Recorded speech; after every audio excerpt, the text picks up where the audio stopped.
Hi friends, welcome to Telugu people spoken English channel.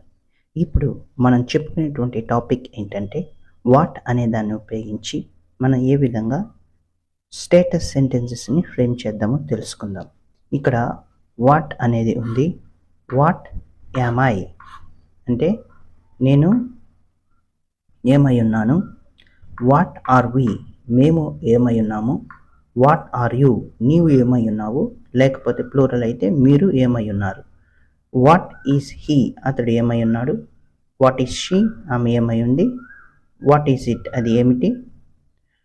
What is that అదేమిటి. What is this ఇది ఏమిటి.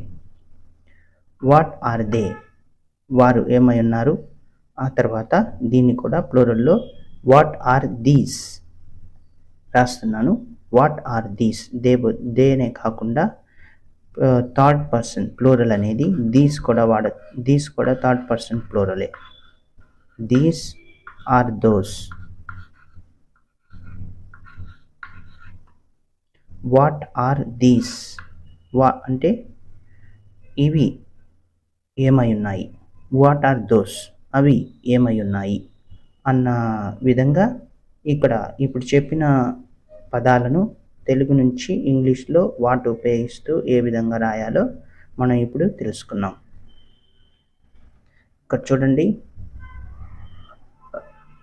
What are these, what are those రాసినప్పుడు కనపడలేదు కాబట్టి చెప్తున్నాము. వాట్ ఆర్ దీస్ అంటే ఇవి ఏమై ఉన్నాయి. వాట్ ఆర్ దోస్ అంటే అవి ఏమై ఉన్నాయి.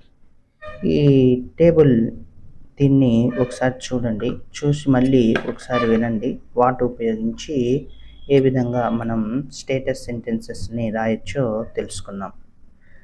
ఫ్రెండ్స్, మీకు ఈ వీడియో కనుక నచ్చినట్లయితే లైక్ చేయండి, షేర్ చేయండి. ఇతరులకు షేర్ చేయటంతో పాటు సబ్స్క్రైబ్ చేయమని చెప్పండి. మీరు కూడా సబ్స్క్రైబ్ చేసి మరిన్ని వీడియోస్ కోసం సపోర్ట్ చేయండి. Thank you.